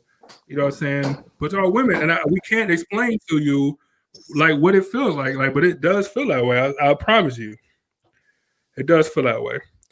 Ebony J said, or you just feel defeated and like they are settling. I can understand how it makes you guys feel that way, but we're fighting a demon. Like we're fighting something inside of us that we can't control. My aunt said, if I show you what I want, you can't use that as an excuse anymore. That is 100% true. And some guys will use that as an excuse. Like some guys will, saying like, oh, I didn't know. Or, and, those are probably the guys you don't want to be around because those are the ones that's not paying attention. And paying attention in a relationship is super crucial. Regina said, okay, so technically we never really decided a day. Never really decided a day we're dating on this day. After work, he come home. I fixed his favorite dinner, made a bath, bought a present he was wanting, and kept saying happy anniversary. It was fun. It was a fun night. Look, but that's all it takes though. Like you see the effort that you put into it. Like I made his dinner, I got him a gift, I ran him a bath. Like just the effort of it. And yeah, it goes both ways. But the effort, the dating part of it is the effort that you put into it. That's what makes it a date, in my opinion. Mm-hmm. And so if it's a picnic on the living room floor, if it's it don't have to be like a traditional go out and have drinks or go out and have a date, but it's like I sent the kid away so we can just eat, me and you, you know what I'm saying? Like that's a date to me, you know what I'm saying? So Angel, this is her continuation. Like, can a man be faithful if he always has the desire to chase? Absolutely, he can. Yeah, you suppress it, like 100%. Like, you don't it can be suppressed easily. Yeah. Yeah. It's just like not a thing that we can explain to women because like y'all just don't have it where we have it. I can't explain this to you. Like, but I promise you, maybe a woman with a whole bunch of brothers will understand because they heard it all the time. I don't know. Yeah, maybe right, and that's still maybe like because she might understand it, but she don't feel that way. So she like, my brothers are just, what I'm saying, my brothers are just dogs or whatever. But like, you know what I'm saying, like she might understand it, but then like that's still a maybe, like because you don't. Even guys trying to talk about it, like you don't feel the same. As like feeling it, you know what I'm saying? Like it's a real feeling. Like I can't explain it. Emily J said attempts is cool, but it depends where it's coming from. Some people just attempt to say they did not. Some people just attempt just to say they did not because that's the best way they can at this point. Well, I mean, they're attempting to something that you clearly don't like or something, then, I guess that would speak to a larger issue. I don't know. But you would know your partner, though. So you would know if it's like a legit effort and whatever limitations y'all got going on in your relationship, whether it's financially or whether it's, communication-wise, but y'all have issues with communicating, and this nigga he tied together a string with two soup cans, like the old school phones, like in an effort to communicate. Only one of y'all can talk at a time. Like, y'all both, like just little stuff like that where it shows effort to communicate. You know what I'm saying? 2 cans and string, like in an effort to communicate. Like all that stuff got to be recognized, even though it's not like glamorous or super attention grabbing, I suppose. Yeah, I seen a meme that said, yeah, you can, how can guys communicate on the game? I hear them talking to each other all the time, saying where somebody at, but, they can't do that with me. That a guy had responded, well, because we're communicating back and forth and not just one person is talking over the other person. Yeah, because because all they hear is you talking. They don't hear everybody else. Where nobody's saying up to you, like, oh, okay, person here, look out the top of the stairs. You know what I'm saying, or whatever. Like they just hear talking, and they're like, oh, you got to be the same. It got to be the same. You could do it on the game. You could do it with me. Nah, y'all women know how women be. Just playing. Angel said, but then you have a bad day. You decide not to suppress Angel, no, that's not how it works. If you decide not to suppress, then that's an individual thing. That has nothing to do with all guys or anything like that. That's just that guy had a lapse. I guess I don't know what to say about it. I mean, I don't know what to say about it. Like, you have a bad day, you decide not to suppress, then that person is weak, and I don't want to be associated with them personally. You can't control yourself. You can't control yourself.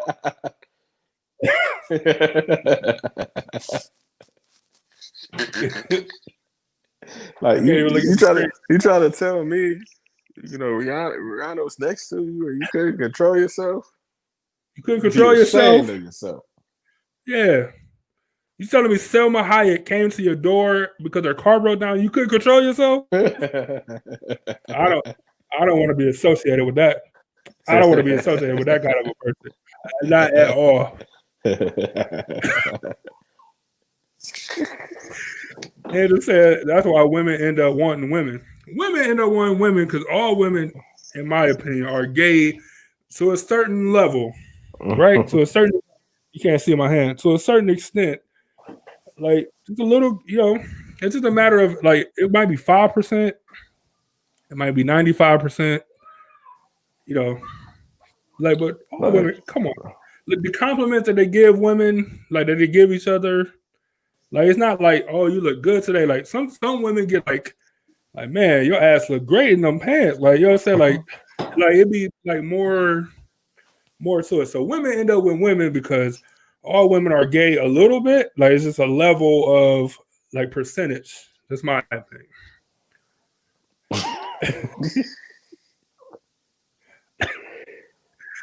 Anyway, Regina said, I'm always loyal. That just sounds like cheating. Yeah. Yeah. I'm always loyal too. Regina said, my mother had so many men as a kid. I refused to have boyfriends or guys around my son. I didn't date anyone for 13 years. That's Regina. That sounds like a crazy thing, but that's great. If you're able to withhold and just, what I'm saying, you can meet people and go on dates and stuff, but like where you're like not seriously involved with somebody to the point where they don't meet your kids for 13 years, and you're able to like really focus on yourself or focus on your kids or whatever it is that you got to do or going through, like, that's amazing. Like, that's definitely the way to go. So then when you do get into a relationship, you know what you're looking for exactly, and if they don't fit in that mold or what you're looking for, then you're like, we don't even have to waste time with this. I think that's great, Regina. Erica said, y'all act like women don't have this nature too. We want to be wanted. I feel like saying it's a man nature is an excuse. And Angel was right behind her with the yes, with the exclamation point. Oh, so y'all want to be wanted. I mean, it's kind of like the same thing because we the hunters and y'all what we hunt. So y'all like to be hunted. Y'all like to be hunted, right? Right. So y'all lead it on, and then y'all just stop talking to dudes when after the hunt is over. But once a man decided he wants to unsuppress those feelings and hunt, he's not gonna stop until he get his prey. It's different. And Erica, you right. Like I can understand that. Women have that feeling of wanting to be wanted, but like y'all want to be wanted by the people that want y'all. You know what I'm saying? Like where guys would go with with anything. Historically, not all guys, but historically, guys will talk to anything or anybody or whatever the case is. Saying like women more want to be wanted. Like, so if you're in a relationship, wanting to be wanted by your person is different than wanting to chase everything. And I'm not saying that it's right. I'm just saying that it's like nature. I don't know. And Erica, I'm not making excuses for why guys cheat or anything. I'm not excusing any of that stuff. I'm just saying that it is something. Like, I'm not a woman, so it's something inside of y'all that I'll never understand. Like, as much as people describe it to me, I'll never understand how whatever certain things feel like I'll never understand. Yeah. Just The same way you guys never, you guys will never understand how it is to be a guy. Like, and that's great. Like, that's what makes us different and make when we do actually decide to settle down and to start something together, that's what makes it amazing. But I don't know. I just can't describe it to you. It might sound like an excuse because I can't describe it to you accurately, but if you felt what I felt or what the entire nation of guys felt, then you would understand it. Regina said, I wouldn't touch Tom Brady knowing it would hurt my man. Besides, I love him more than anyone or anything. And she said she wanted Tom Brady. Oh, she just said she wouldn't touch Tom Brady. Y'all know, Regina. You're on vacation in Tampa. You got a layover in Tampa. Tom and Giselle pop up like, oh, what's up with this threesome while you waiting? You would be tempted though. What about just playing. Damn, what's that comedian? You know his name. I'm tripping right now. He passed away, you know. You showing me that video. You showed me one video. Patrice O'Neal, yeah. Patrice O'Neal. And he talk about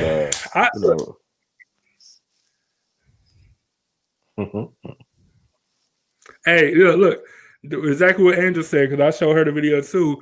Like, yeah, that's exactly what he said. Like, man, you see that girl behind the dumpster with spaghetti on her head? Like, oh, the spaghetti is so. But women be like, no, I don't care if it was Superman, I wouldn't do it. Like, yeah, he looks good, but I wouldn't do it. But guys, like, man, the passed out bitch behind the dumpster though. Like, oh, did you see the spaghetti? Oh, the spaghetti.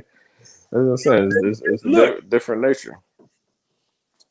And that's what I'm saying. Like, and it's not a negative thing. It's a difference. So, like I said, when a man and a woman do come together and decide that we're going to put all of that aside and be like a couple together, then it should be celebrated. Not like, oh, I know deep down you want to talk to Regina Hall or something. Regina Hall is just a random person I pulled out. It's just a random person. Angel said, it is disrespectful to have a work husband or is it disrespectful to have a work husband or work wife if you are in a marriage or a serious relationship? Ooh, that is a fucking good question. We're going to end on that question. Hey, hold on. Like, Angel asked all the relationship questions. You better, you got to be on point with these questions. I'm about to go to sleep. I got to work for the white man in a couple hours. But like, I'm gonna say that's a good damn. I'm gonna say because it ain't no work. It ain't no such thing as a work wife or a husband. Like, nigga, that's our Monica Lewinsky and I'm Bill Clinton. You know what I'm saying? It ain't like women. They try to have a little work husband, but nigga, we ain't not having that shit, man. Nah. Nope. You ever had your wife or your girlfriend try to force a work wife on you? Like, you tell her about somebody at work, and they're like, "Oh, that's your work wife. Oh, that gotta be your work wife. They always looking out for you. That's your work wife." You ever had somebody try to force? Like not in the same sense, but like it always comes like you talking to them. Like, no, not at all. Like, I don't even know where you got that from. We don't even have that type of relationship. That type of relationship. Yeah. Just saying. It's a good question though, Angel. You're not, not for it's a very good question on random question day. Regina said, Angel, he's crazy. It wouldn't even enter my mind. Never a layover in Tampa. Well, what about a layover in Boston? Nothing to even make you think like there's no reason you would call your guy like, all right, like, here's the situation. Like, Tom Brady's here, you know what I'm saying? Giselle's here, and like nothing, Regina, nothing can even make you call him to see if it's okay. Like, nothing. They probably take a pic. Say she took a pic of Tom Brady. Shit. Angel said, to the guys, is it disrespectful to you if your woman has a work husband? Yes. Yes. Like why? Like why is that even a thing? Like why you gotta have a work husband? But then you gonna probably have to go to the job. Now you looking crazy at the job, and they say, it's nothing. It's nothing. Yeah. Nah, fuck that. Needs to be looking like, man, your wife be like, man, you only knew what your wife being here doing and saying. And that's because my cousin told me. Go ahead. No, I was just gonna say that's because we know how men are, and it ain't no that nigga got a secret agenda. Fuck that. Oh, for sure. Man, I had my cousin tell me the other day, we was talking about like work husband, and he was like, I'm like, so I wasn't like trying to put nothing in his head. I was just asking him like, so like, saying, like, what if he was like, saying like, oh, she forgot her lunch, I'm gonna buy her lunch or something. He's like, man, you better tell her to starve. Like, nigga, I'll feed her. Saying, nigga, I'll come up there and feed her. And nigga, she better starve rather than take food from this dude. Like, man, she better fucking starve. Like, if I ever find out some other dude is feeding her, saying, like, then we're gonna have issues with her. And I thought that was one of the funniest conversations ever. Because that's just very, very ridiculous. Funny, but ridiculous at the same time. Regina said, is it still it's still a side piece to me with a different title. All right. All right. That's what I'm talking about. Like, but if we was all guys in here without women, where guys can be honest or whatever, like they were like, if I was there and Jennifer Lopez was like, hey, my plane, I'm here for the night, but I don't want to sleep alone on a plane, on a private plane. Like, I'm just saying. That's the difference, and that's what make it great when guys and women come together to form a union. Erica said, "I've had work husbands, but this was before I got married. We were just close friends at work." She said before she got married. You better just say this is your work friend, then. Yeah, don't come home and talk about no work husband. She had to clarify. Right. This is before I got married. Regina said, no, never. Nope. I'm going to take your word for it. Regina said, no, never. Nope. He posed for me once to get a picture, and all I did was hold my breath. And it's real life. I forgot. Look, so Regina, wait a minute, you couldn't even take the picture, and you held your breath, like you almost passed out and died. Starstruck. Yeah, but you telling me if he was like, "Hey, the limo," you telling me you were like, "No, you couldn't even take the picture." And like, come to my hotel room, kick it. We're gonna celebrate this victory over the Browns. Try to tell me that you were gonna say no. I don't know about that one. Like Giselle, she's cool with it. Right, yeah. Giselle, like, I'll call her right now. She's cool with it. Andrew said, of course the work husband wants it, break glass in case of emergency.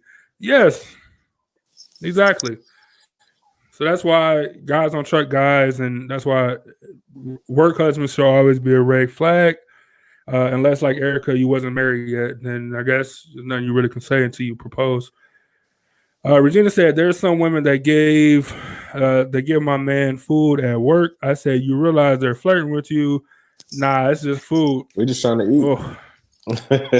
We just trying to eat. We hungry. Why y'all be, man, sometimes we forget our lunch.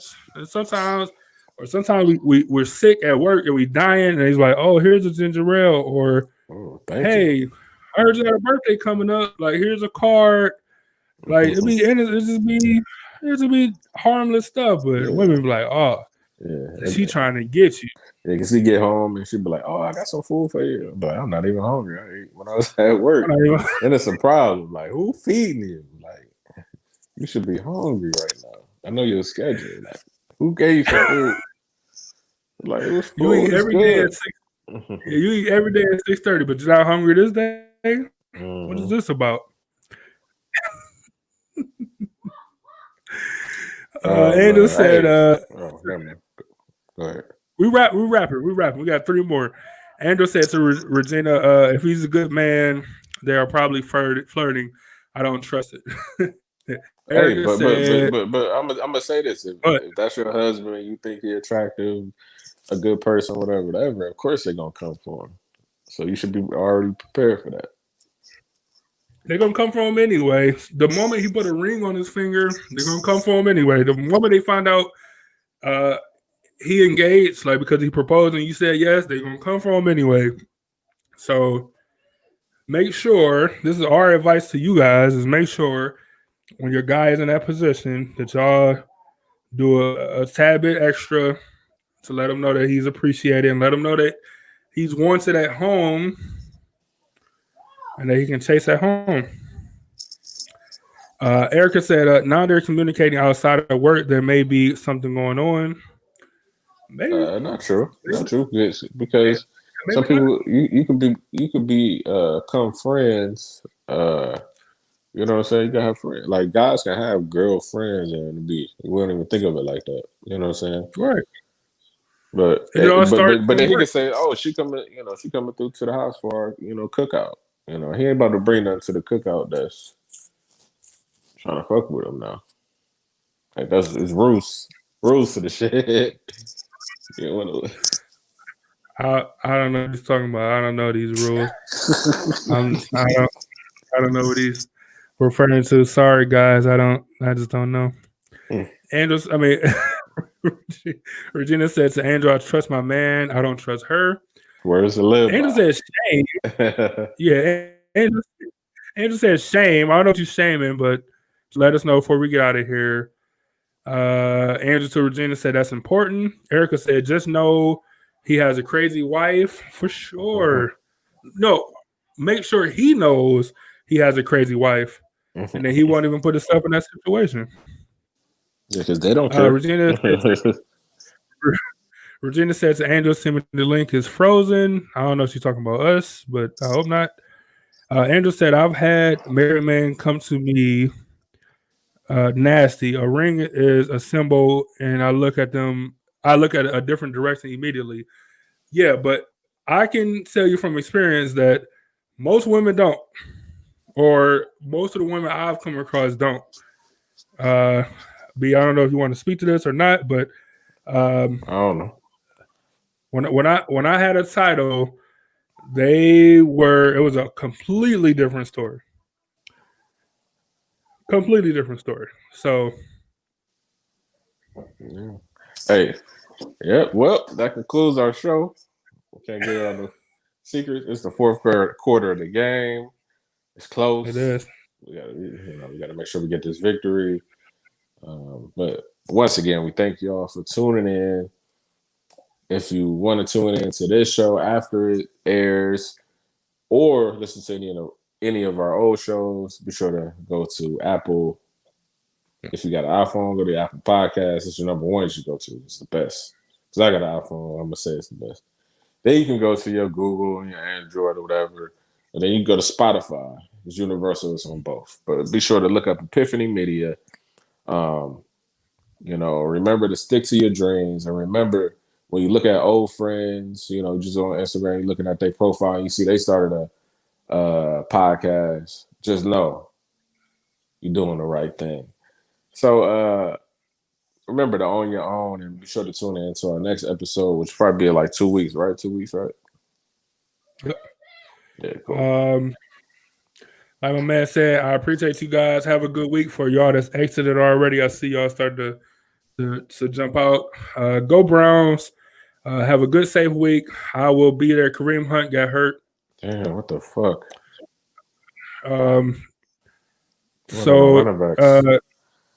Yeah. Thanks for joining us. They fucking up. So thanks for joining us. As always, we appreciate you guys. More than you know. For real, like more than you guys know. So thank you for joining us. I'll see you guys Wednesday for politics. We can talk about that Three more shows. corny vice president, vice president debate. We could talk about all type of stuff. So if y'all got any questions or need anything, definitely let us know. Stay safe out there. Make sure you got on that good stuff. Like I said, if you need something, let us know. Salute to the city as always. That's what we do around here. We're going to play this outro, then we're going to get out of here. And I will see you all Wednesday. Take it easy, y'all. Oh, go Browns, of course. What you mean? I'm 30. Oh, I ain't know that. It said 30s to 40s. 30s to 40s. Hey, I had somebody tell me they thought I was 35 the other day. Like damn, 35. I look 35. Like, that's crazy. You don't look 35, but I didn't know you was 30. Nigga. Like 35. Like, I don't understand. Like, how? But I don't know what 35 looked like. I didn't think I was 35. You don't look like you? Nah. I ain't either what? It could be the bald head. That's why. Look, that's why I'm trying to get I'm trying to get you see the male units, like they call them. It's the man weave, but the correct term is a male unit. And I'm trying to get the male unit. It'll go like right here, be faded in perfectly. I have my hairline back. I have really tell them to put it like, you know what I'm saying? I want a real hairline, so it have to be at least right here. Where Bart at, man? You know what I'm saying? The fresh cut, just to see how it would look like. Man, where Bart at, man? There's somebody in Akron that do it. Look, if somebody in Akron that do it, I see him on my Instagram. I had to follow him on my Instagram because I think about it.